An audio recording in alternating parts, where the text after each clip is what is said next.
the win-win-win. It's like if we both win, then let's do it, right? Like let's form this partnership. We want and our clients are happy. That's a win all around. We go home happy, we'll go to sleep happy, and we'll, keep producing things happy as well with it. This is Hackers to Founders, a podcast about cybersecurity professionals who have reached the pinnacle of their cybersecurity expertise and have ventured into new frontiers, whether it's launching innovative startups or making impactful investments in our industry. My name is Chris Magistrato, and I'm a vulnerability researcher best known for traveling and meeting hackers from all around the world. And I'm using what little extrovert skills I have to introduce to you hackers that are changing the world. Welcome to Hackers to Founders, where we deep dive into stories of innovators shaping the cybersecurity landscape. Today, we are thrilled to introduce not one, but two exceptional minds refining the boundaries of security and innovation. First, we have Daniel Amidon, co-founder and CTO of ApolloGuard. With over a decade of experience in vulnerability research and security engineering, Daniel has transitioned from uncovering flaws in systems to building groundbreaking security solutions. He's a blockchain security expert, a mentor to rising talent, and a seasoned entrepreneur who started and exited multiple startups. Now he's laser focused on shaping ApolloGuard's offensive security strategies and driving innovation. Joining him is Pujan Shah, the co-founder and CEO of ApolloGuard, a cybersecurity leader with an impressive background in scaling operations and growth at global companies like Genter and Mach 49. Pujan blends technical expertise with visionary business approach. From product management to venture creation, he's been at the forefront of fostering innovation and delivering results. Together, they're steering ApolloGuard to the forefront of security innovations, tackling an ever-evolving threat landscape, and building tools that empower businesses to thrive. Let's jump in here and hear how the hackers became founders. Thank you. Welcome to the show, guys. Thank you for having us. Yes, of course. Thank you so much for joining us, guys. I would love to kind of hear where you guys met, and then we'll kind of go into your backgrounds from there. Yeah. So about a little bit over a year ago, Daniel and I came across each other at a dinner, and he was sitting right across from me, and we sparked a conversation, getting to know more about him and him getting to know about me. And long story short, we had a lot of close relationships within our mutual circle. And after that dinner, we kept a very close touch, and we later on in those months, we figured out that we had the same mindset and the same goals, and that's where the mission of ApolloGuard came to birth. And here at ApolloGuard, our whole mission is to be more on the offensive side and be more proactive in the field of digital transformation or just any type of product building. Okay, excellent. And then before you guys started ApolloGuard, you guys had your own journeys and stuff like that. So would love to hear, Punjab, exactly where you were at previously, even all the way back towards childhood, and then how you grew up, and then what brought you into the industry, and then further into creating a business. Yeah. So I was born and raised in Michigan, more particularly Metro Detroit area. Went to school at Oakland University for computer science engineering. So graduated in that, and then had a focus in cybersecurity, leaving university. And then I kind of broke into the startup industry. So various industries, coming from healthcare tech to point of service, kind of like grocery delivering, and then also corporate venture capital. So very, very different of industries. And so after going in, so I moved to Chicago for this company called Getir. It was founded in Turkey. The first they needed to roll out here in the United States, and Chicago was the first market they ever needed to roll out in. I was the first growth employee at that company, so I helped to roll out their customer acquisition roles, more of the sales funnels, and how do we push that market in a very aggressive industry. If I may ask, what were some of the challenges that you had that you were facing doing that in terms of the client acquisition, that you were like, oh wow, either you didn't see this as a challenge, or you knew that this was coming and then you're like, okay, cool, let me tackle this? Yeah, great question. So at Getir, being you've been in this space for the past 5 years, but in the international markets. Now tapping into the U.S. markets, you have a big competitor pool like Uber Eats, Grubhub, Postmates, right? And they've already made their name out here. GoPuff already made their name out here. So it was very difficult to come into this type of market and change it. So our whole motto was 10-minute grocery delivering from point A to point B of right when you put in the right when you confirm to right when you get it. It's 10 minutes. Um, and then also how we also made a difference is the offerings that we were giving out. So our first offerings that we did, download the app, fill your card up with $25 worth of groceries, and we'll comp it for basically 1 cent. So at the end of the day, you're getting $25 worth of groceries for 1 cent. Very, very aggressive, right? If you then also is our marketing plan as well. If you when you're pushing out that type of aggressive promotions and whatnot, people are now realizing like, okay, this is kind of cool. Let me download it. Let me see what they're all about. So very interesting. Yeah, I don't know if you heard the story of Netflix and like how they did something similar with their customer acquisition in the beginning. Have you heard of like when they were giving out 3 free rentals or 3 free DVDs, and then like if you like had purchased a DVD player, but then the DVD players the serial code was on the box, so people would just go up, take a photo, and then they would start pulling a bunch of DVDs and stuff like that, and they were like just abusing the system. So Yes, you very see yeah. abusement in our system. So people who had iPads, multiple, like if you have roommates or whatnot, one person would be like, all right, I'm going to get this, you get that, and to get all delivered. So there was some type of integrity data that we had to, parse out and make sure there's no batching orders the same, there's no fraud and whatnot. So 100% we did see that type of issue as well. Wow. Yeah. So how did you guys handle that? Was it a lot coming through, or was it like an appropriate amount of fraud? You're like, yeah, we expected this. It So we saw a lot in specific areas. So for example, college towns, right? People who live in an apartment building. So we kind of made boundaries to the point where like we also didn't want to hurt our user base as well, right? So like we have multiple people living at homes. We live in a big city. We have roommates. We have parents, right? Kids and whatnot. So for we kind of made boundaries. So if it's an apartment building, then we'll look into it. It'll flag it, but we won't decline it right away. If it's, for example, a restaurant that is trying to buy like batches of eggs for their restaurant, then we'll be like, okay, what is going on over here? We see like you have 20 employees working for this restaurant that are buying the same thing. Then we'll flag it and be like, we'll put a hold on it. So we do see those type of secret outing of different cases. That's very cool. Very interesting. Okay, great. And then, um, how did you guys attack the market in terms of like how much market share there was with your competitors with the aggressive approach? Yeah, with the aggressive approach was different because like our whole like operations were very different compared to like our competitors. Our competitors would have to go to, for example, Costco or Kroger or Myers or like things like that, a convenience store to go pick up the item. This is where Get Here was. We lived off of ghost stores. So what ghost stores were they were all parsed off within miles throughout the whole city. So right when you put in your order from your phone, it would be geotagged, and then it would be placed to the nearest ghost store, and then they would get a ping, and then it would be like, all right, that store already has these groceries. Let's just put it in. So so it was reducing that time period is how we kind of beat our customer acquisition and user base.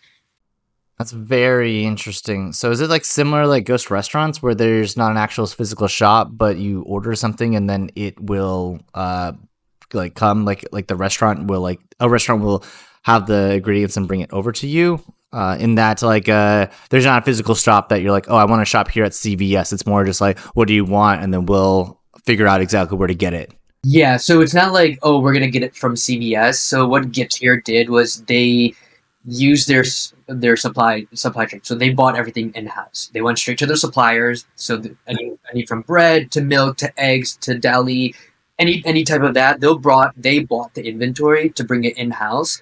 So anything that you'll get from CVS or Walgreens, any of those like popular name brand items, Coca-Cola, Pepsi, you will be able to get it in the Getir app as well. So it's basically going straight to the supplier source and taking out that, that CVS convenience store type of operational time, and then feeding the time over for the delivery side. Do you guys have to have like a distribution center, or does it come directly from the location that the supplier has it at? No, so the supplier would come straight to the store. They'll drop off drop off their delivery and whatnot, and then go from there. But then and then it would be delivered right on electric bikes, or mopeds and things like that during the winter times. If it's like snowing, then they would switch to cars, and then we'll put like a tag saying like, "Hey, due to weather, delivery times have been exceeding, and it's going to be taking more than 10 minutes." Okay, very nice. And then what were you doing after that? Yeah, so they grew, or they raised too much, and they grew too fast. They raised Series E, $758 million. I was part of that full raise amount, and it was cool. Like, it was cool being part of a we're called a decacorn company, and whatnot. But they grew too fast. I saw that, and then I moved into corporate venture capital at Mach 49. And that's where I got to know more about that venture corporate side. And they did a lot of work in the renewable energy side. And me being well looped into that, I saw some measures on the security end, kind of bringing it back into my college days of like kind of like vulnerabilities. There's some type of measures that people were not looking out for, and I thought that you would really need to, or else it'll hurt the industry. And then in that time period, that's kind of where I met Daniel. Okay, got it. Yeah, so I'd like to hear, because a lot of what you're speaking about in terms of your experience at Getir, and then as you moved over to revenue operations at Mach 49, and your degree was in computer science. So you had a degree in computer science, but then you were applying and utilizing roles that were more managerial and revenue based, and like kind of even sales or like customer acquisition side of things. Yeah. Were those things that you learned as you were in these roles, or did you kind of like learn it prior somewhere, reading books and things like that, and then kind of like inserted yourself into these types of businesses and said like, hey, I don't have a degree in this, but I really like this stuff and I have an idea. Like, how did you get your first foot in the door in a role that was not directly technical? Yeah, so all these positions that I've had in like Getir, Luma Health, at Mach 49, they're all data-based heavy, right? Like, I had to pull data to utilize my decisions. And that's where I first could say is my computer science, degree really, really helped me.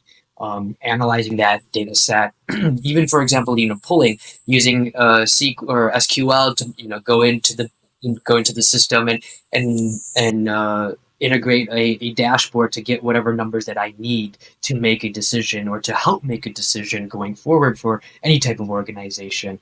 And then going to the second part of your question is like how. So I was always kind of entrepreneurial focused heavy. In high school, that was my first entrepreneurial type of avenue. I started buying and selling shoes, more of like Jordans, hypebeast clothing, and This was in college? No, this was in high school. In high school, like on StockX and like flipping them, or This was way before StockX. This was like during Facebook. This was way before Facebook Marketplace was a thing. This was when Facebook had like groups of like buying and selling kicks, and I would be joining them. And then this was right before like Nike knew about bots, and then I would integrate bots into Google Chrome extension. So right when the sneaker would release, I would get like, yeah. So like this was back in the days where all that was happening, and then I would just kind of have to take a whim of like meeting random people out in Michigan and be like, all right, here you go, or like just going into sneaker conferences and getting tables and whatnot and trying to make deals like that. So that's where my whole like kind of entrepreneurship like avenue started. And then in high school, that's when I first got into like tech and in coding and whatnot. And then I've always like tried to blend that two together. Okay. Yeah, that makes a lot of sense. That's similar to my background. I worked at Georgia Tech at the Institute of Information Security for Privacy, and I was managing like 150 servers. But there was like one thing, I think I was like making a side project. I spoke to one of the students and I was like, hey, like, I'm trying to make some like sniper bots for like these stuff on like some drops that are going to come out and stuff. And, um, it was similar to the point of like, okay, like let's get a server, let's see how fast we can ping it and stuff like that. And like we got it down to a few milliseconds, and like when the drop happens, we were still too late. And I was like, what the hell could they be doing and stuff like that? And this was around, I don't know if you were still in the in shoes at the time, but this is when like when Yeezy Mafia was like really like taking over a bunch of shit. So I was like, these guys are like, I feel like there's probably they have it on the inside because there's no fucking way that they're beating it on the tech side. I don't know what the hell they could be doing. Like they'd like DDoS everyone else and then they would only swoop them or something. I don't know, but it was a fun and interesting, challenging. This was right when Kanye released like Red Octobers, Yeezy Red Yeah, Octobers. This is like 13, I would say 2012. yeah.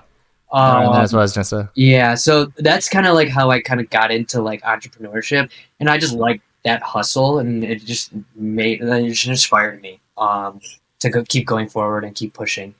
How did you know like the values of like which shoes were going to be like more popular or not? Was it pretty much like on a whim, or did you have like any data to back it? I mean, from back then, we didn't. No one had StockX. No one had right. So I based it off of the hype around it, and then also I was part of like various random Facebook groups from like international side to here in like focus in Michigan and even in North America. So seeing what other people were selling them at was for that helped me gauge what prices was where I will be able to sell it as well. Okay. Yeah, that's nice. All right, cool. That's amazing. All right. And then Daniel, I'd love to hear about your story, you know.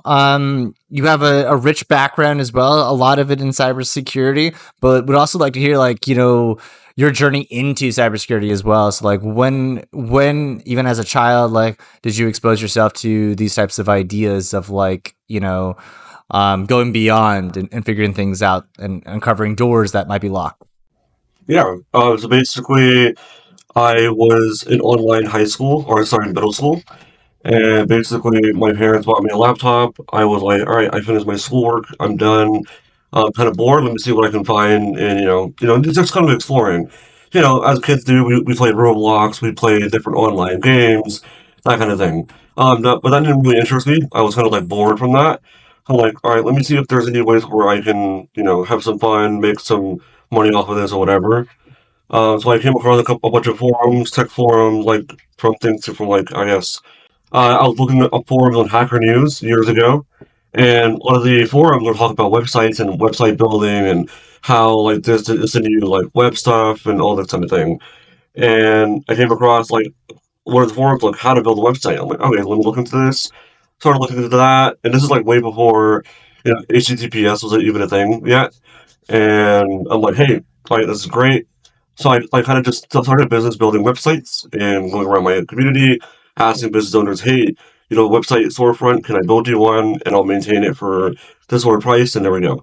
So that's kind of like how I started my tech slash entrepreneurial like journey from that standpoint. As time goes on, we moved a couple of states out, and one of my close neighbors ends up being a very like well-known cybersecurity professional, and he had like a cybersecurity team called Samurai, and we were able to combine our skill sets and be able to join, that as team to create it how it is today. Right now, it has over 800 plus hackers. We've done things with DEF CON CTF. We've done things for international competitions. We've won many of them and we lost some of them. So, like, it's a 50-50 kind of thing. So that's kind of like how I got started into the cybersecurity space was because of my mentor, who's been in the space for years and years and years. And he's like, "Hey, I want to like see if I can mentor you up. I'm going to see like show you the ropes, and you go from there."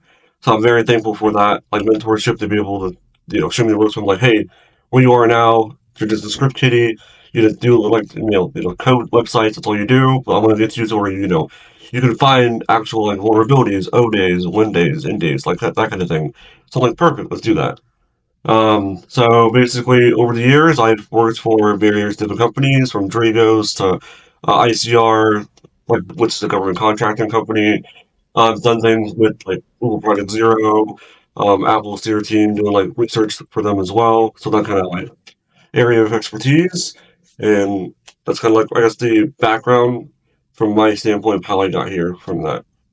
Okay, excellent. You've given a lot of really great details. So, your mentor that you were able to discover, let's say we have some listeners that are interested to getting into cybersecurity.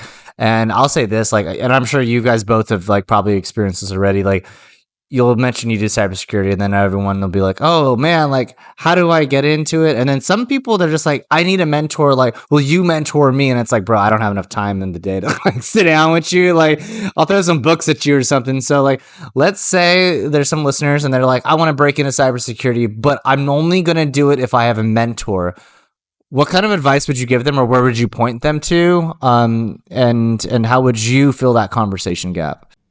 Yeah, basically right now, back then, like a lot of the online forums were not really like geared towards script kiddies. It's more so like, hey, if you're a real hacker, you're able to get in. But nowadays, the entry, like barrier to entry is a lot lower.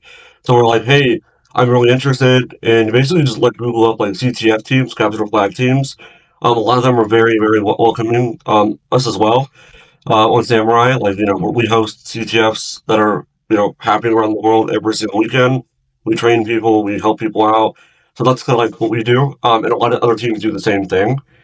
Um, I guess for like the biggest thing for mentors, and this is like what my mentor said as well, is like you have to be persistent and consistent, and not just say, "Oh yeah, I'm going to do this," and then you walk away and you never hear from them again. Like being able to because they also have lives as well, so you have to make sure you're also continuously updating them. They're updating you. And if there's anything that clashes with like, hey, there's this connection I can introduce you to, go for that. And if you actually do it, great. But if you don't do it, then it kind of like makes the mentor kind of not want to proceed with that because they don't see you putting the effort as well. And I've seen that a lot, and I've tried mentoring people as well, like hundreds of people, and all of them have ghosted me. Like I'm like, hey, here's all the resources, here's everything I can show you how to get to where I'm at. It won't take 6 months. It won't take 2 years. It'll take, a good 3 or 4 years to get to the skill set and level that you would need to be where I'm at. And like none of them have gotten back to me ever since. So like if I, for some advice, like, continue to actually do the work that you're saying you're going to do and don't back out. Cause if you quit, how are you going to know where you're going to end up being in 5 or 10 years? So that's my biggest thing is just never quit and continue it. Unless it's like not for you anymore, and at least communicate that as well. So like we also know, but yeah. Beautiful. Yeah. I feel like there's a lot of people out there that like, they don't know where to start, and they're always like asking like, where do I go kind of thing. So it's great that you're giving out guidance to them to try to figure out how to approach things. So it's beautiful. Yeah. I mean, CTF teams are the biggest thing. Online forums. There's a lot of like online training now, like Cybrary, TCM, like all those guys and gals are also, having courses out there. Like courses are sometimes like, a bad rep for a lot of other industries, but courses in like the cybersecurity realm where if you know the person and they know or, they're reputable, then actually following along with their courses is probably the best bet for the bang of your buck if you don't want to go to college and that sort of thing. And that's like the biggest thing with my experience is I never went to college and everything was self-taught. So besides just being a mentor, I self-taught myself everything that I know from, binary reverse engineering to code development to exploit development to, all these things. And it's not, none of it was from college. Nothing wrong with going to college, but it's just more, every person's different. And my path was just choosing not to follow that path.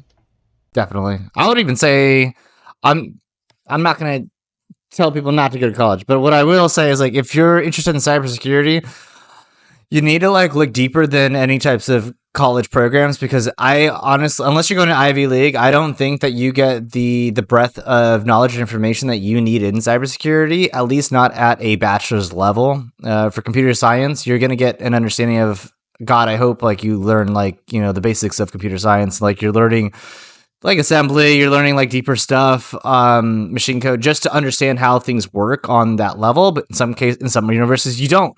But in terms of cybersecurity, it's a big landscape. You could almost just go to do that and like I don't want to say avoid the computer science stuff, but you could probably prune some of the computer science stuff out, and they're just good to like look around in cybersecurity. You need to know networking. You need to know cloud infrastructure if you're going to do other types of things, like anywhere really.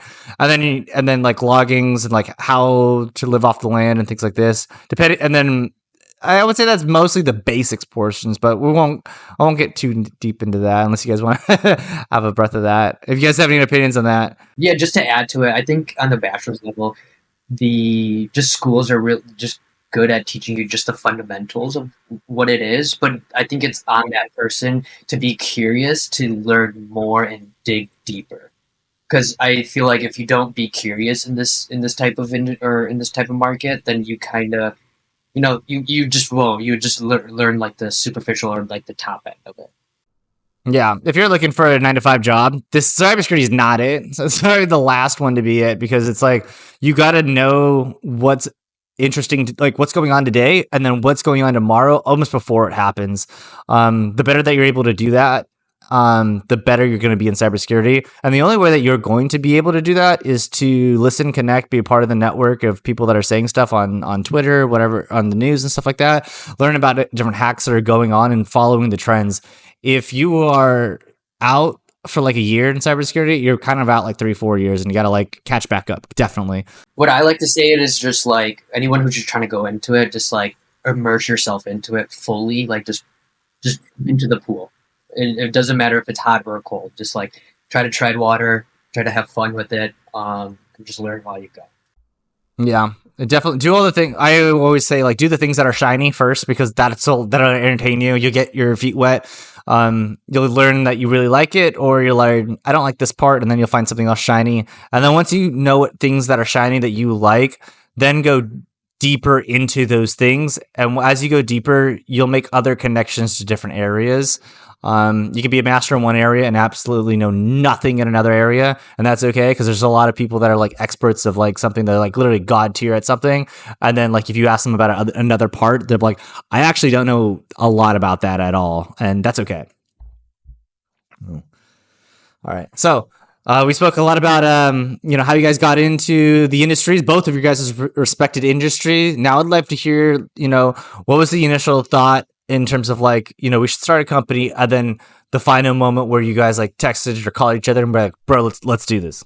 So basically, with my previous companies, I've started like crypto security companies to different other ventures. I've exited out of those, and I've always noticed like there was always more to it, and I've always hit a cap at every single industry that I was in. And when I exited out, I'm like, I could do better than that. And I kind of did like a 1 year hiatus after leaving Dragos. I was like, hey, let me see what I can figure out. And I was networking with other people, going to networking events, to international, national events as well, just seeing like what the ideas are out there for it. And I came across Pujan, kind of like where you mentioned how we met. And I'm like, hey, like my cybersecurity expertise, I know like a bit about what we can do, and you have like your business side. Let's see if there's like some like ideas that we could throw around. And at first we were like thinking of like some like AI security tool where we can just develop and go to venture capital firms and see where we can hit, like go from there. And we tried that for 2 or 3 months and kind of came into a dead end. We're like, oh, this doesn't really work. Like a lot of the AI security tools out there are great, but you can't really automate offensive security. And we've noticed that. And a lot of the companies we talk to are always saying, like, we're losing a ton of money. This is not like the path to go down. Unfortunately, offensive security, or not, unfortunately, but fortunately for us, offensive security needs to be manual work.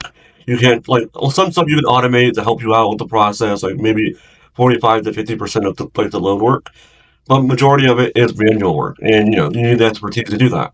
So I'm like, all right, let's like figure something out again. We revamped our company and we started ApolloGuard. And after that, we've just, gotten clients on board. We've done things with pen testing, vulnerability research, to consulting, blockchain security as well with the Web3 space. So we're just trying to start growing up and seeing how we can develop this company to become one of the bigger ones out there. But it's just consistency and networking and kind of putting out there the reputation that we have. And with my background in the last decade plus of experience, my reputation has been there. And with the clients that we were approaching, they know that, and it's kind of been easier to approach that client and be like, hey, this is what I've done, this is what the company's done, this is what we're doing, and we were able to provide a solution to you guys to be able to, help out your future security of your company. And to add that, I feel like right off that offensive security side of what Daniel was saying, and that's where our mission grew. You can't really automate. You can't automate offensive security. Yes, you could automate you could use tools to automate some of your processes to make it easier and faster and whatnot. But at the end of the day, it's more of our ApolloGuard more runs on the proactive type of mission, right? It's more of like we need to start. If you find a vulnerability into your system, that's a little bit too late for your organization to start like now thinking about security. What happened to the thing is like Daniel and I both have this mission of where any type of product enhancement or any type of building, there should always be an avenue of thought of like, okay, what are the security measures? What do we have to even potentially think about? What are the regulatory things we need to take accountable for, and then go from there as part of building instead of just go straight to building and then the product is done and now be like, okay, let's just roll it out there and see how it does in the market, and then oh wait, it got penetrated. We got to go back. Let's go fix it, right? So that's where our whole type of thesis statement came in, and our whole mission. Okay, nice. And then how did you guys, so from your guys' inception, right? You guys were able to get clients. So how was it finding and discovering your guys' first client, and how was the onboarding process with them, and how did it feel when you guys like got your first client? Yeah, that's a great question. I know, like with the expertise that I bring onto the table and the expertise that Daniel brings onto the table, we have a full circle. The previous relationships that I've came across and the previous relationship that we built together and he's built on his own and then we bring to the table, that's really, really how helped us get our first contract into ApolloGuard. So that was what it was, utilizing our circle, utilizing our close relationships, and then going from there and be like, hey guys, this is what we've done. We've started this new organization, new mission. We'd love to help out in any type of way, and then going from there.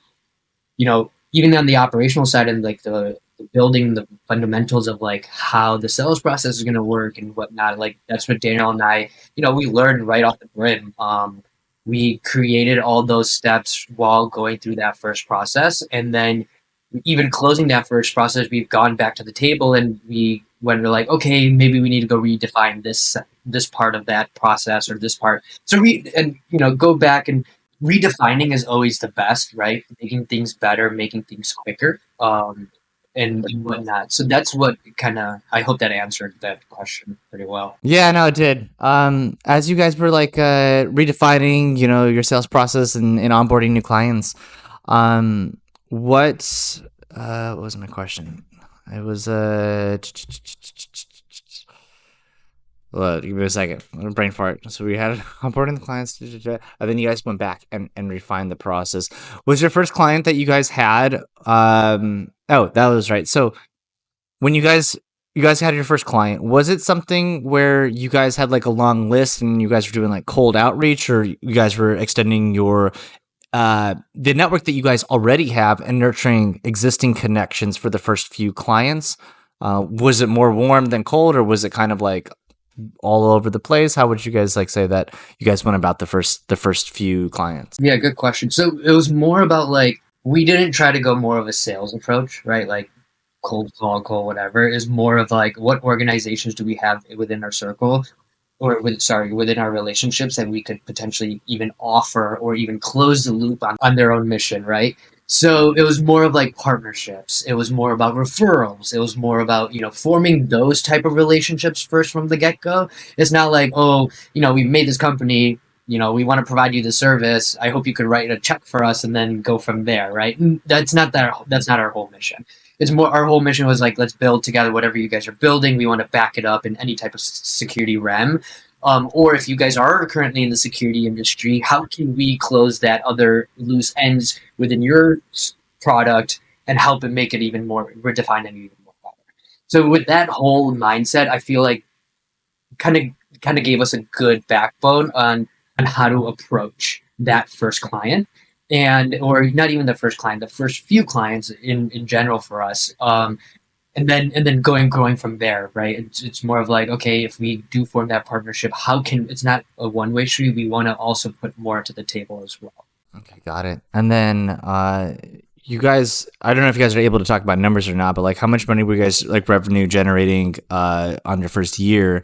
And then what was the overhead operation cost? Because a recruiting agency like ours is like really low. I imagine your guys's would also be relatively low. But I would love to hear what you guys, because you guys are more like an agency based, right? Where it's a service based. You guys provide a service and help them with whatever types of needs that they have, and then they cut you guys a check, or is it like a subscription model where they'll pay on annual basis? Like how is the model set up for you guys? Yeah, I mean, so not to go, we won't go too deep into numbers, but we didn't raise money.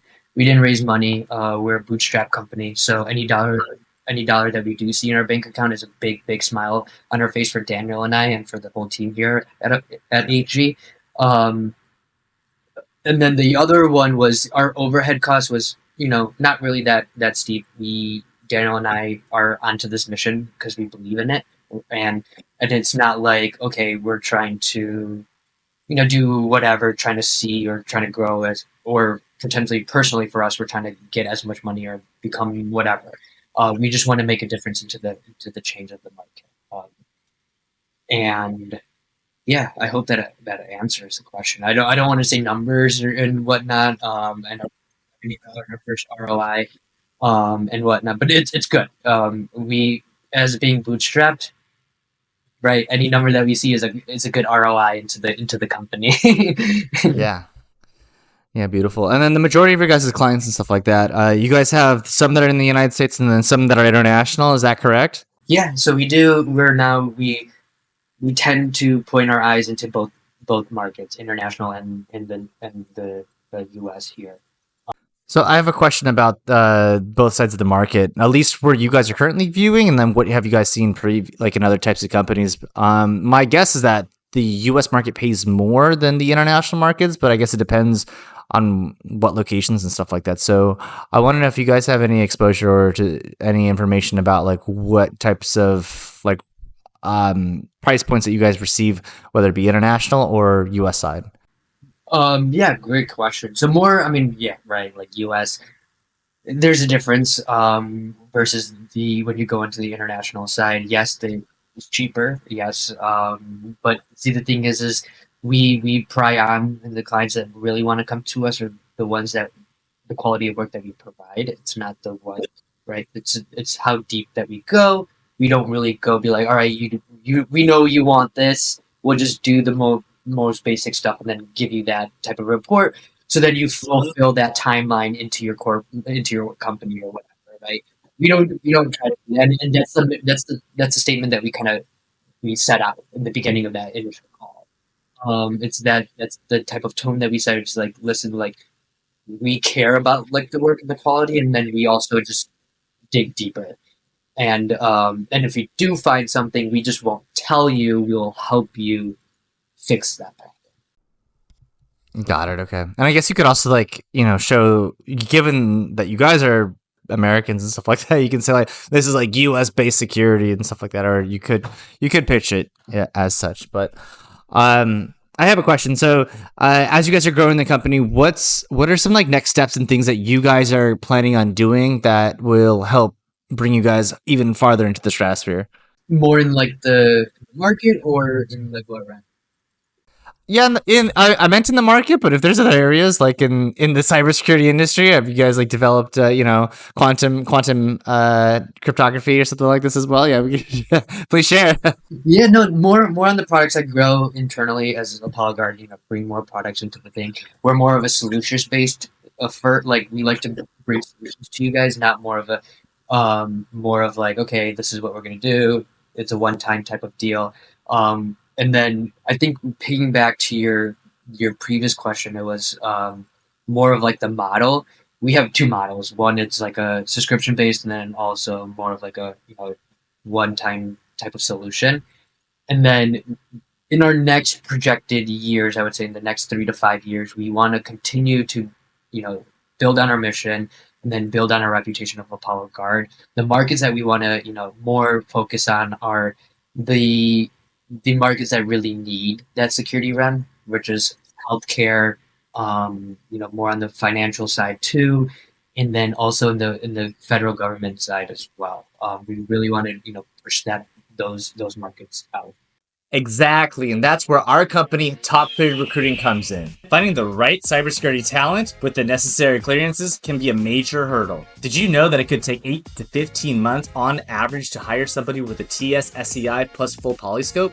At Top Cleared Recruiting, we have a network of 1.3 million cleared professionals, ranging from CNO developers, reverse engineers, and data scientists. Whether you're working on offensive operations or data analysis, we connect you with the elite talent you need fast. Visit topclearrecruiting.com and let us help you to find the perfect candidate, already cleared and ready to go. Okay, beautiful. All right, excellent. Yeah, so if anyone's listening and they're interested in working with ApolloGuard in terms of government contracting or any of these areas, feel free to reach out to either Daniel or Punjab or myself. Yeah, Daniel, did I miss on anything? Yeah, basically to add on to that stuff as well. So like the future, what we're trying to do is, create an offensive security platform as well to kind of like leverage what we have.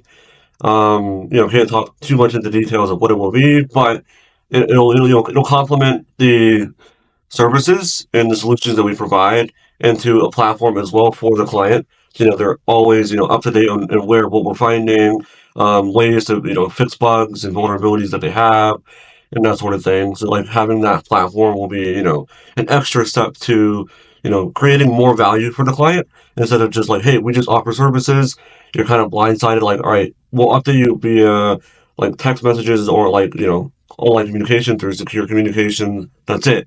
But we feel like we can also provide more value and just, have a platform for them to, log into or, provide to their clients to be like, hey, this is what's happening. These are the bugs that we found. These are the vulnerabilities that we found, and it's always live. So you're always aware of what's actually happening and what's going on with that project that you are, working with us for. So Okay, very interesting. So, building a platform to be able to display all the vulnerabilities and things that are in specific types of networks. As you guys are mentioning, doing like healthcare and other types of networks. I worked at a company called Assimile, where we would mitigate the risk of exploitation through network segmentation. And one of the things that they were doing was they would integrate with ServiceNow and other types of platforms to be able to serve data. Indicators of potential issues and stuff like that. Have you guys also considered or are looking into other types of ways to integrate your guys' solutions and things that you found into existing marketplaces, whether it be healthcare or other areas? Or do you guys feel that it's the strongest approach is to provide the platform to have customers come in and be able to see everything right there and there? I think it'll be more, on our side for things. Like other platforms are great, and we've partnered with many, many other platforms out there for the time being. Just seeing, how we can help with, how we can help with them, how they can help with our clients, and vice versa. With our partnership, it's always a two-way street, like where we provide value and they would provide value back to us as well. So, it's never a one-way street to where like, oh, all right, you're providing us value, but we're not providing any value. Like we don't, mess with that kind of partnership. We always want to make sure both sides are happy. And the partnership that we've gone through, we were like, AI security like tools that we can use in house, and our clients can also use it for their in house tooling as well. To different platforms for MSPs, we've also used that as well. So we've like currently been using that, but we think we can make it just a bit better in terms of like how our I guess culture is and how we provide value and in the output and the quality that we provide for the client is to be able to hey, like we don't have to go through so many third party like brokers and platforms and all these things just to get to your solution. Like let's just make it all into one thing and here you go. Another area that we're trying to bring more solutions to is more cybersecurity insurance companies, right? More on the risk analysis, making sure that whatever they're insuring or any type of organization that they're insuring, that risk that they're going or that they're analyzing it through is precise. And it's more of like not like let's look at the tech that they're using and they're integrating with. We got to look at more deeper down and be like, okay, what are their like vulnerability? Like what are the platforms that they're working with? Who are their end users and who are the consumers that are touching that product? Okay. Yeah, that's beautiful. So like when you're analyzing and you're looking into this Punjab, like I suspect you're the one that are like speaking with the clients and like doing the sales. Is that correct, or are Daniel, are you also doing the sales side? Yeah, I mean, we both do it, but I do the outreach, I do the operational, I'll do like the making sure we're on task on our goals, we're hitting our metrics, making sure what in the next 2 to 3 years, or maybe in the next year or so, what's working, what's not working, what do we have to revamp, and making sure Apollo Guard is staying on track, and making sure the work that we're providing is also that top notch that we've always promised about. Okay, great. So I have this question because like I feel that there's a lot of people in cybersecurity, like if you're going on the very technical side of things, that they want to venture off. They want to start their own business, but then they're kind of just petrified, terrified, all of the fied of speaking to clients and being like, "Hey, I hack thing good." They want to like, they don't know how to sell themselves, let alone a company and the service things. At other types of agencies and other types of like firms, it's segmented. Obviously the pen testers generally aren't the ones doing the pre-sales and sales, right? So would like to hear if you have any advice on how to speak and understand the client's needs so successfully that you guys were able to close on deals. Yeah, that's a great question. I mean, I'll full transparency, right? When we first started Apollo Guard, I kind of felt that as well, right? I kind of felt so how I kind of went through, or how I overcame that was more of like trying to put myself out there in front of people and actually doing that work, like speaking and giving knowledge about what you're trying to start.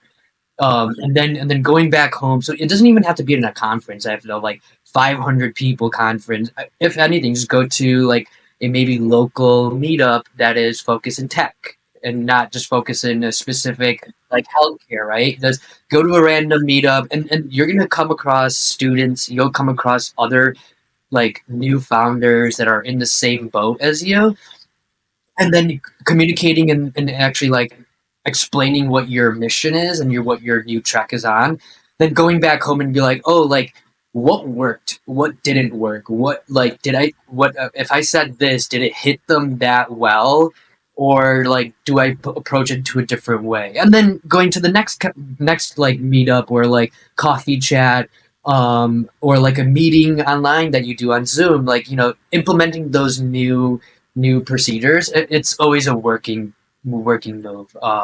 So that's what I would say. And then going to like those bigger conferences, then you're more like you're not scared. You're like, okay, screw this. I'm gonna go up there and talk my thing about ApolloGuard because one, I care about it. It's not more of like, oh, I'm scared and I'm like, what if I say this wrong or say that wrong?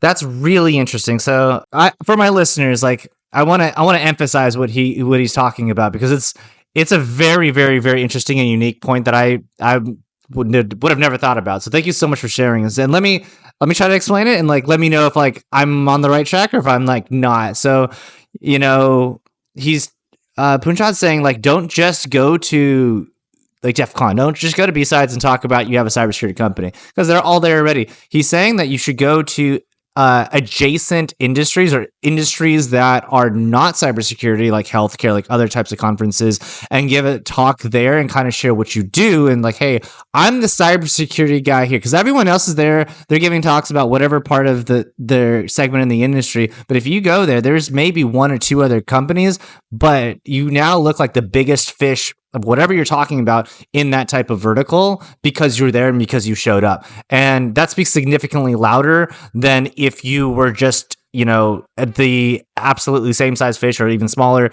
at a cybersecurity conference, right? Because everyone else is doing the exact same thing as you. But if you step out and go to different types of industries, and speak at those ones, you're significantly stronger. Does that sound about right? What you guys are doing strategy wise? Yeah, and also just like going back and like talking about your company at an early stage of founding, at that founding area. Um, like going to like fire chats, if it's like a product demo that a VC is holding in your, because we're in Chicago, it's a metropolitan area, so there's different types of events that go around. Like in the mornings, there's like a 2 hour coffee chat that students will come that are working on random projects, and talking to them and learning. And if you talk about your own company and the mission that you're on, and then actually like working those words and actually redefining it also helps as well. Being in a smaller environment and a bigger environment, vice versa. But yeah, spot on. That's beautiful. And then what kind of results have you guys seen from speaking to the smaller types of, not smaller, the size doesn't matter, but speaking to like students or people that are founders versus maybe medium-sized related conferences that are a little bit bigger? Do you guys get better results with one or the other for different types of things, or is it kind of like the same across the board? Yeah, it's very, very different on like if it's more on the bigger. So if it's like DEF CON, things like that, yeah, it's very different from a conference that it's like, mid-sized. Our outreach is very different from both, because then we look at it from an outer scale, or from an outer lens, I should say, and think about like, okay, what is this conference about? Who's going to be there? And can we tap into that market? If like one of those, if the tap into the market is like, for example, it's like food industry, right? And if you're going to a wholesale or like a conference that like provides shelving and non-tech related type of things, like does a cybersecurity company really need to be there? Probably not, right? So kind of like checkboxing those and redefining the out, instead of like, focusing and, starting a company earlier on in an early stage. A lot of founders tend to, be very focused and very lens in. And I like to say it's very good to be like that, and I am that way. But there's days where I like to take a step back and look at an outer picture and be like, okay, am I doing this good? Because laser focused to the point where like, or I need to take a different avenue or a different approach of brainstorming. Yeah, I think that's just spot on, talking about like how founders and entrepreneurs do that, because like, you have to, the one skill about being an entrepreneur is like you have to be able to like go down deep, but also be able to pause, take a step back up, and then look at the overview and say like, am what I'm doing right now the best use of my time for where we want to go, or did I go a little bit too deep down? And it's literally, you got to do this I would say I do this pretty often, like at least maybe once a week. I should be stepping back out. I would say like there's less stepping back up to doing overview, where you need to do it more. That's more beneficial, to the point of like where like maybe you do it too much. I don't do it enough, so I need to. Yeah, I don't know how you feel about it. Yeah, I do it pretty frequently throughout the week. I mean, even sometimes I contradict. I mean, having Daniel as a really, really good partner, right? Like we bounce out great ideas. I mean, he is not shy to tell me like, yo, dude, like maybe this is a bad idea, and then he'll give me reasons, and I'll be like, oh wow, okay, you're right.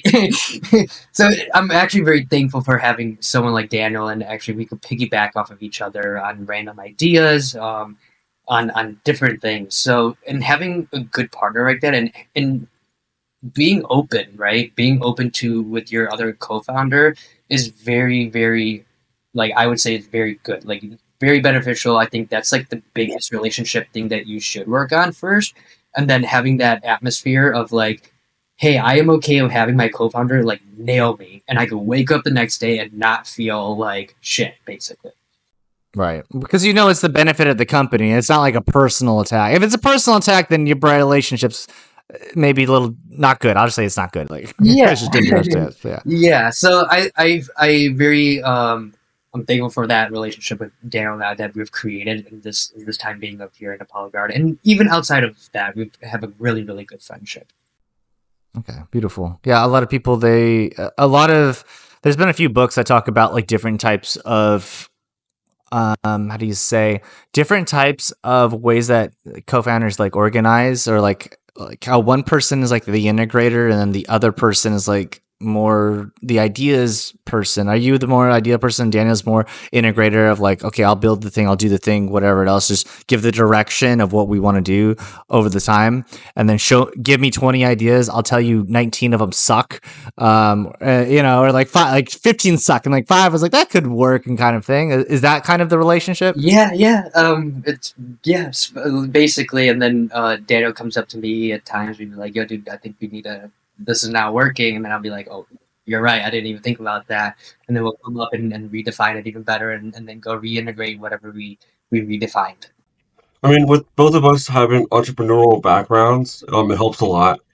Because I've built businesses, he's built businesses, so we understand how revenue happens, how profit happens, how like hey, like we were talking like a couple months back, like hey, like yes, we're making money for all of our clients, and like they're getting value out of it, and we're also making money as well, so both businesses are happy. But as ApolloGuard, we also have to have profitability to be able to, continue growing, to continue hiring, like reverse engineers, vulnerability researchers, security engineers, to be able to, grow the company. And I think something that, both of us agreed on was like, hey, we understand how a business should work, and we should be continuing in that path. A lot of like very big companies, and I've worked with them in the past, no shade whatsoever, but like they just don't know how to operate an actual company. They just, they were hackers before, but then the entrepreneurial like background is just not there with managing and all that kind of thing. And that's kind of like why I started Apollo Guard. Basically, like as a whole, was like to basically provide the value that I wanted to provide as a IC person in these previous companies, and now provide that better and a lot I guess streamlined to then have the client be I guess more satisfied with the results that we're providing and that sort of thing. Because again, like all the past like companies I've like worked with, it's just like they lie to most of their clients. They're like, "Hey, this is what we're providing," and they really don't provide that. So yeah. Got it. So you want to provide more value, not on paper what you'll say, but actually bring it forward is what I'm hearing. Correct. Yes. There's a lot of pen testing shops. They just like, hey, we're just gonna pen test you, and this is what we're gonna be doing for your company, and we're like, great. And then we like some of them are like white labeling. We'll white label them to come on, and half their pen test is automation stuff, which is great. But then you have to also manually do it, and then sometimes like not even half of it, just like all of it is manually, like sorry, automated. And I'm like, why'd you automate all this? Like, we need to know, like, are there some manual tasks being done so we can actually provide the quality that we are saying we provide. And when that happens, we also have to step in, remove them, and come in and actually do the work ourselves and provide that value.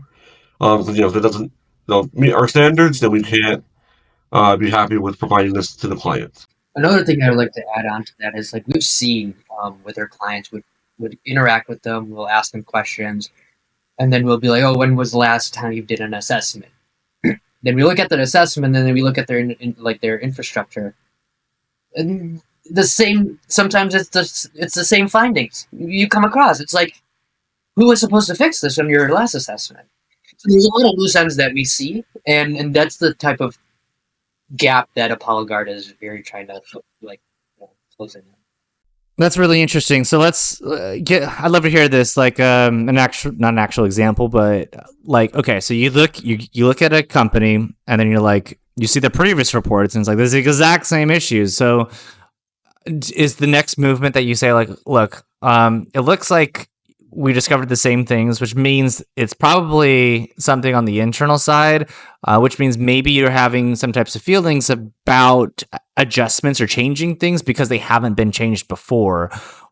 Is there anything that we can do to help educate or share with you some information about ways that you can make these changes without hurting business operations or whatever else your kind of fear is, and like kind of, I guess, ask them like, what the fuck's going on? Like, why didn't you guys fix this kind of thing? Yeah, basically, sometimes it's more of like, hey, like we had different priorities, right? I mean, like, yeah, okay, fine, I understand that, right?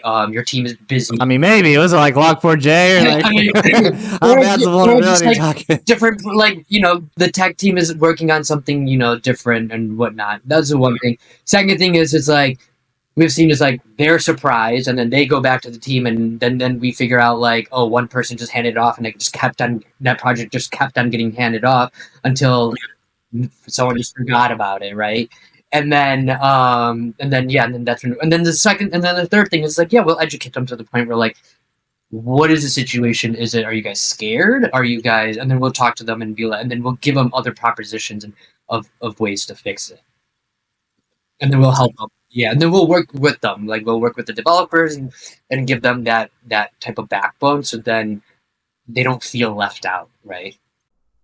Right. Okay, that makes sense. When analyzing like a company to determine like which ones you guys want to speak with, we'll say I think an obvious example, an obvious case would be like if there was like somebody who's like, oh, I started a company, I'm making like $100 a month. Maybe they don't need a pen test, but like, what are some like companies that you would look for in terms of like which ones you guys approach, right? Is there a specific like dollar figure, like revenue that you guys like aim for where they're making, or size in terms of like the number of employees? Like what are some indicators of like saying like we would like to target these types of firms and work with? Yeah, so I mean, any company that is mid market to enterprise, right? I would say mid market is right off that cusp of that organization is making an ROI of $6 million, right? That's classified as mid market area, I would say, or a little bit. I would just say mid market, not even put a dollar sign on it, just mid market to enterprise, and then also private sectors as well. Okay. You said private sector, so mid market, 6 mil revenue. Are you referring to companies that like IPO already, or are you referring to something else entirely? Yeah, it could be an IPO company as well that we could go for, or and but that see the thing is that's more of like they know what they want, and then so we'll come in and provide whatever. Is it a like legal requirement that companies have like an annual pen test? It depends on what. Yeah, I mean for healthcare, I mean there's regulations like I mean how like HIPAA, right? It depends on what type of industry you're with. But yes, there are industries that require annual. Annual ones. Yeah. Okay. I mean, and also a lot of companies want to do it quarterly. Some of them just want to do bi quarterly. So it just depends on also the company themselves. Because if they're large and their clients who they're working with require that to be able to continue, providing that partnership or providing that value to their client, a lot of them are like, hey, we want you to be pen testing every single quarter, and we want to make sure everything's up to date and you're secure. And some clients and their clients as well are like, hey, just do it once, be compliant, we don't care, just do the pen test, or we'll move on. So there's two sides of it. So there's the ones that like are really, really scared about it, and they really want this to like, want us to be on top of it. And then the other ones are more like, we don't really care, we just want to pass the compliance and move on with our life. We're like, okay. So there's both sides.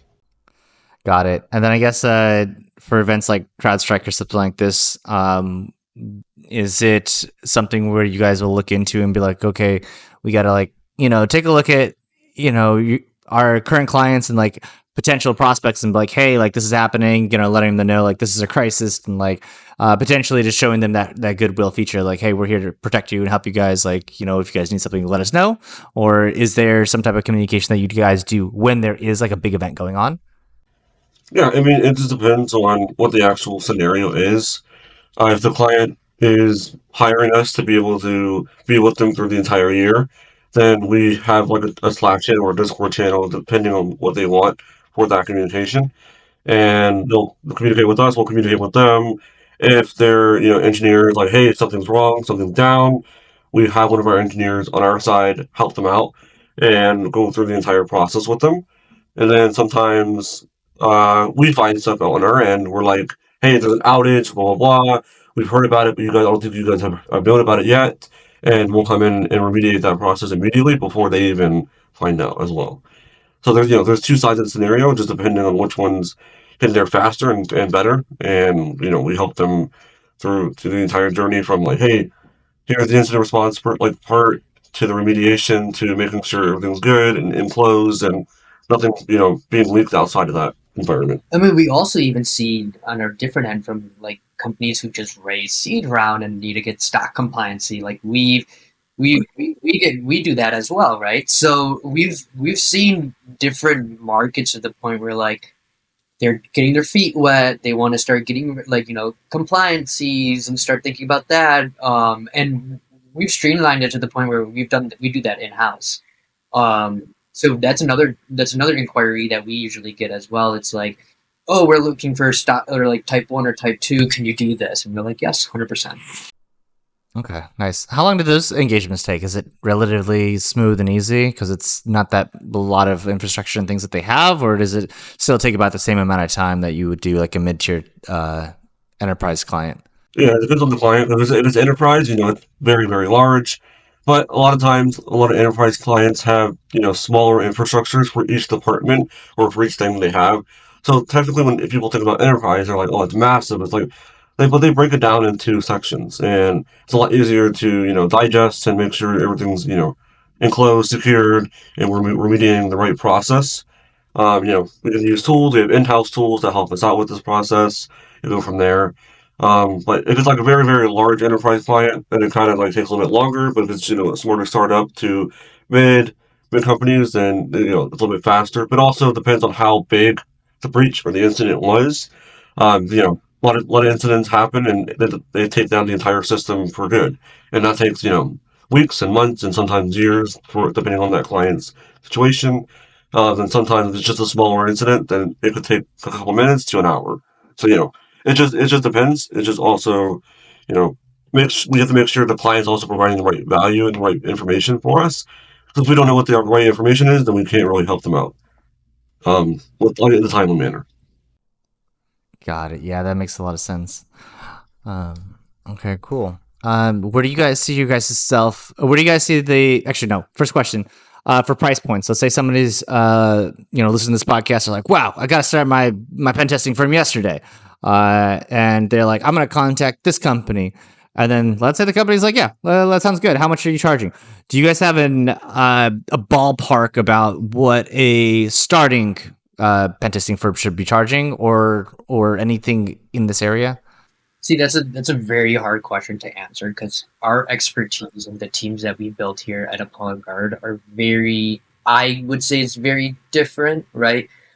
Their expertise that they bring to any organization that we provide, it's very very different perspective. So, and because like you could get taught how to do a pen test and start charging the most basic minimum price, and then work yourself up. Is that like a couple thousand, like at $100,000, like a couple $1,000? You think? I mean, it depends. If it's your individual, then I'm pretty sure they'll do by hour, right? Oh, by hour. Okay, got it.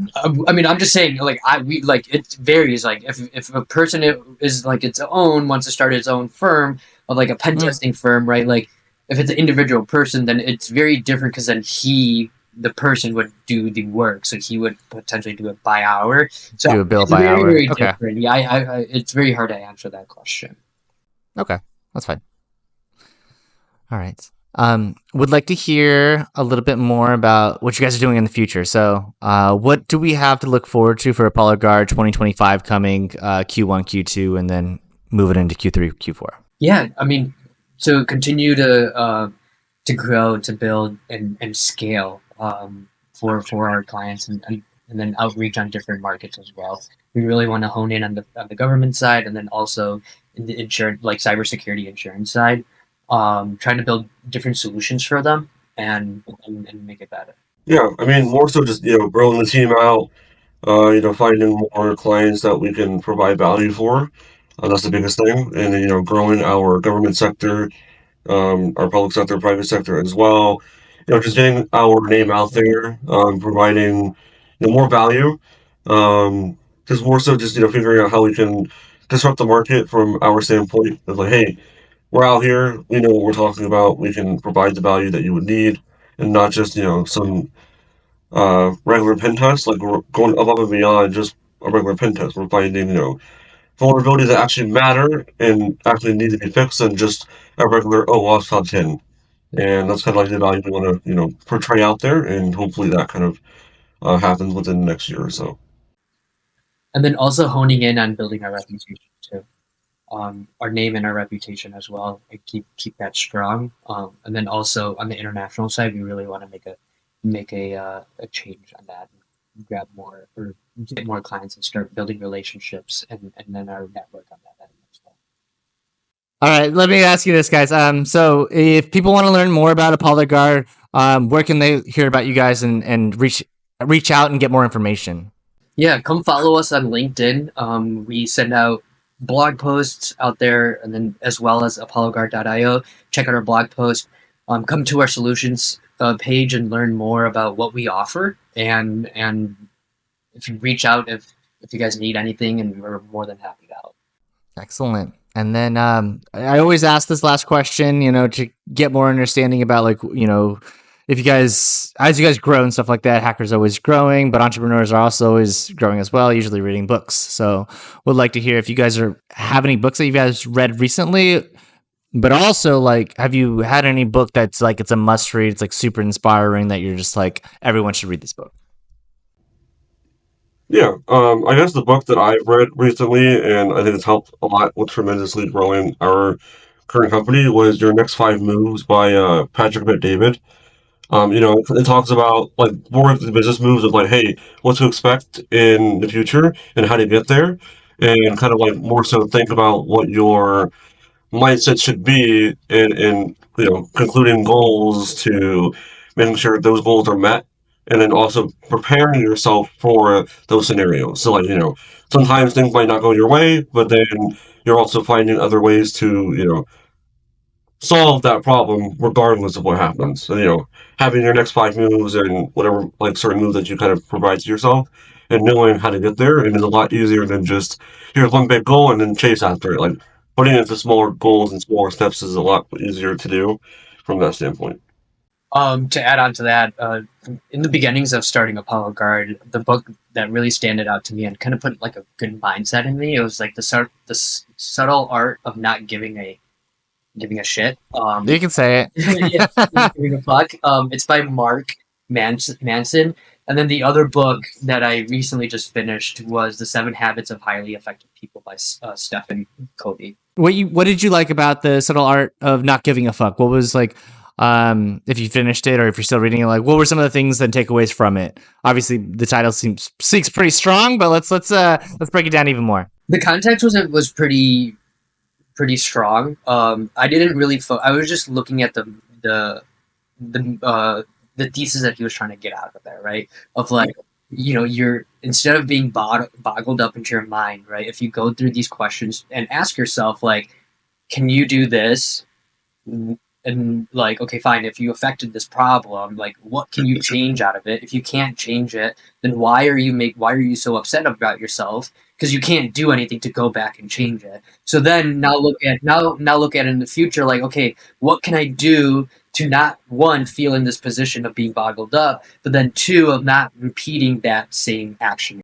Got it. So more about the subtle art of not giving a fuck is about not looking back primarily and worrying about what happened in the past, but to look forward and prevent the reason why you made that mistake in the first place to prevent it. Does that sound? Yeah. Okay. And then also it's more about you really starting off in this mind a company. You can always you think about some random things. You'll wake up and you'll feel emotional roller coasters. You'll feel different things.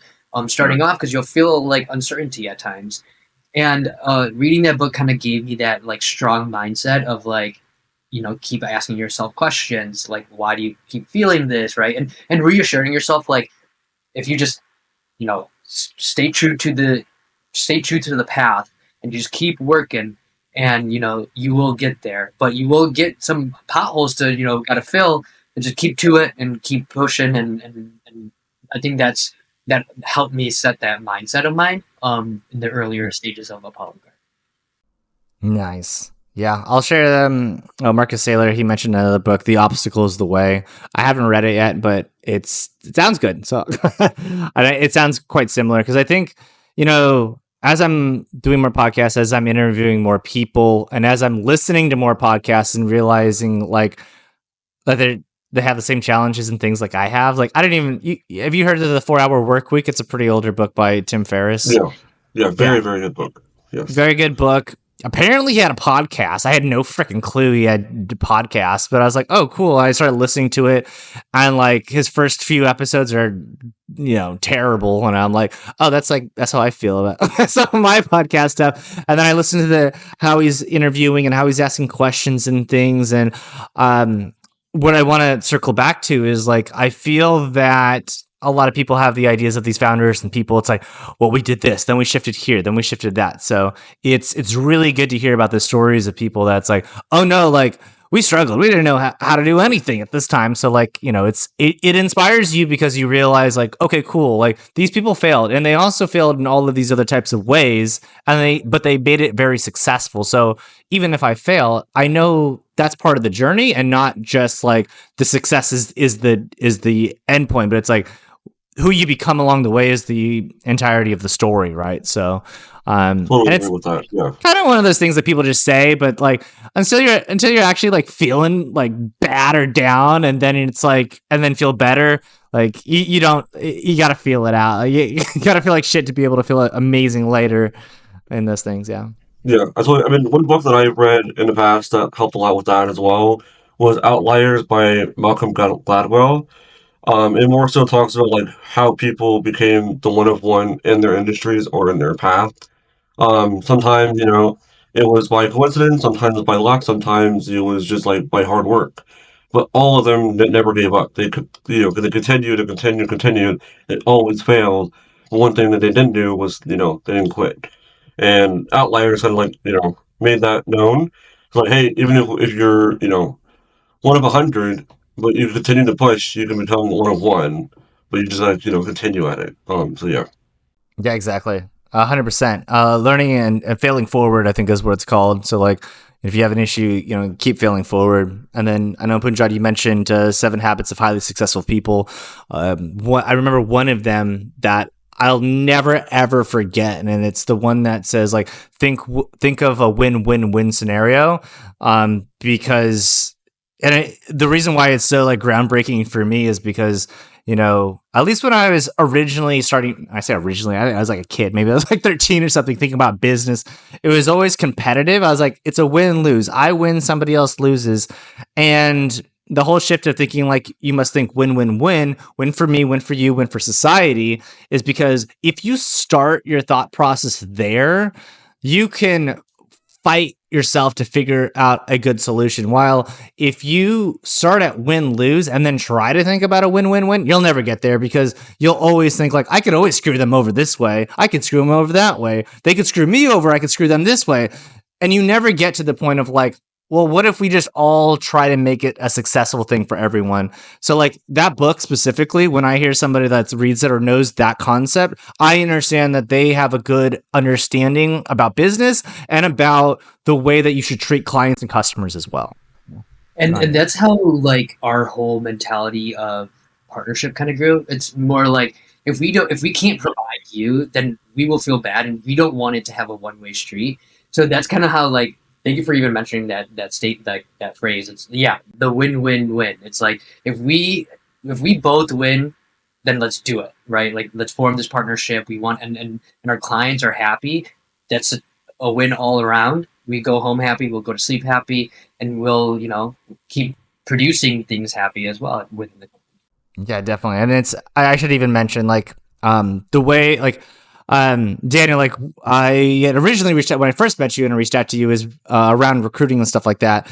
And then later you'd reach out to me saying like, hey, like, starting my own company. We want to issue and create partnerships. So if you help find clients, that would be great. We'd like to work with you and stuff like that. And it immediately made me realize like, okay, he cares about building these types of relationships. Him and this business, ApolloGuard, they care about building relationships with people and partnerships, and not just, leverage, whatever type of assets or things other individuals have, right? They care about building these strong relationships, which if you look at any type of successful businesses, this is exactly how they set up. So it made me very interested in working with you guys and like, speaking to you more and stuff like that. So I mean, with our morals and our background, our culture, and stuff like that, we thrive in making, the human connection number one, because that's what we are. Like, code doesn't happen without humans.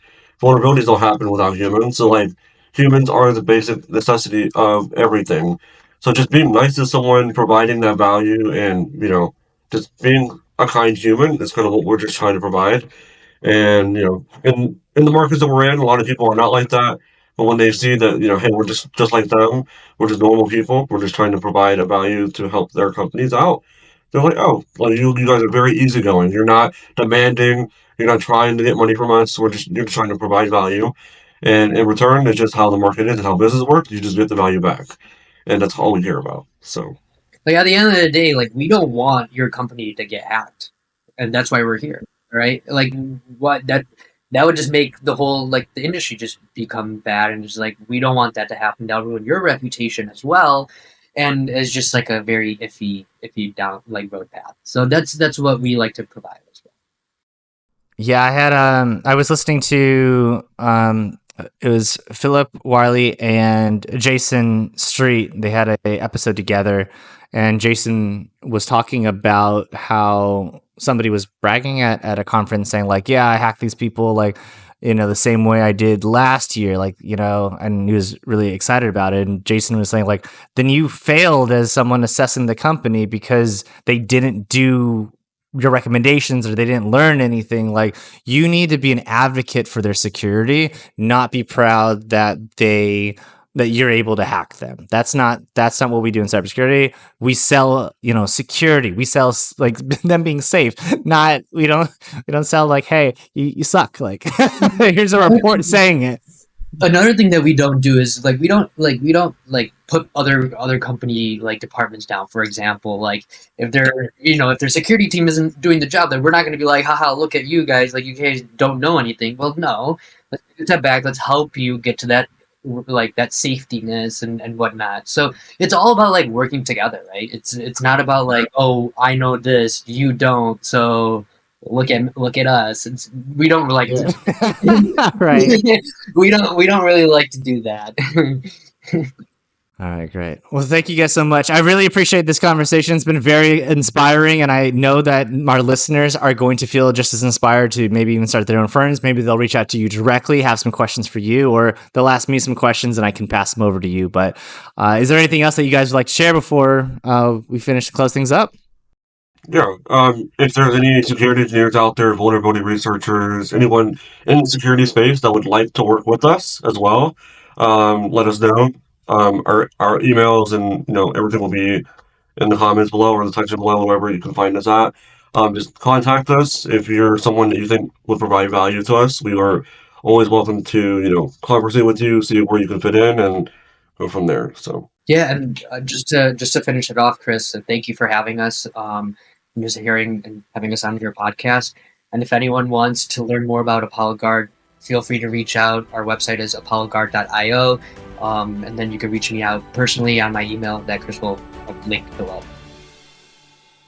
Excellent. Yeah, that's correct. Well, thank you so much for being on the show. Really appreciate you guys being here, and I know that you guys are going to inspire a lot of people getting into the industry, and I know that you guys are going to have some more great talent come to you guys, as well as help service a lot of great companies. So thank you guys so much for being a guest on the show. Thank you. thank you. All right, brothers. Have a great one.